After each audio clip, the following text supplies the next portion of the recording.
ಮುಂಬೈನ ಮಲಾಡ್ ಪೂರ್ವದ ಕುರಾರ್ ವಿಲೇಜ್ನ ಜಯನಾರಾಯಣ್ ಶುಕ್ಲಾ ಚೌಲ್ನಲ್ಲಿ 15 ವರ್ಷಗಳಿಂದ ಶ್ರೀ ಕೊರಗ ಮಂತ್ರದೇವತೆ ಸನ್ನಿಧಿ ಎಂಬ ಕ್ಷೇತ್ರವನ್ನು ಮುಲ್ಕಿ ನರೇಶ್ ಪೂಜಾರಿಯವರು ಸ್ಥಾಪಿಸಿ ದೈವಾರಾಧನೆಯನ್ನ ಆರಾಧಿಸಿಕೊಂಡು ಬರುತ್ತಿದ್ದಾರೆ.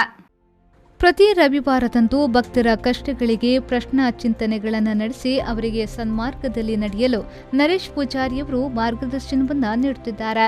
ಪ್ರತಿ ವರ್ಷ ಆಟಿ ಅಗೇಲು ಸೇವೆಯನ್ನ ಕೂಡ ದೈವಗಳಿಗೆ ನೀಡುತ್ತಾ ಬಂದಿದ್ದಾರೆ. ಈ ವರ್ಷದ ಆಟಿ ಅಗೇಲು ಸೇವೆಯ ಅಂಗವಾಗಿ ಅಗೇಲು ಸೇವೆಯ ಅಪಾರ ಭಕ್ತರ ಉಪಸ್ಥಿತಿಯಲ್ಲಿ ನಡೆಯಿತು. ಆಟಿ ಅಗೇಲು ಸೇವೆಯ ಪ್ರಯುಕ್ತ ಆಗಸ್ಟ್ 1ರಂದು ಸಂಜೆ ಭಜನೆ, ಆ ಬಳಿಕ ಮಹಾಮಂಗಳಾರತಿ, ಆಗಸ್ಟ್ 2ರಂದು ಬೆಳಿಗ್ಗೆ ಸ್ವಾಮಿ ಕೊರಗಜ್ಜ ಆಸಾರ್ ಸೇವೆ, ಆಗಸ್ಟ್ 3ರಂದು ಮುಹೂರ್ತ, ಪಂಚಾಮೃತಾಭಿಷೇಕ, ಮಂಗಳಾರತಿ ನಡೆಯಿತು. ಸರ್ಕಾರದ ನಿಯಮವನ್ನ ಪಾಲಿಸಿ ಭಕ್ತರು ಸ್ವಾಮಿ ಕೊರಗಜ್ಜ, ಮಂತ್ರದೇವತೆ ಮತ್ತು ಪರಿವಾರ ದೈವಗಳ ಗಂಧ ಪ್ರಸಾದವನ್ನ ಸ್ವೀಕರಿಸಿದ್ರು.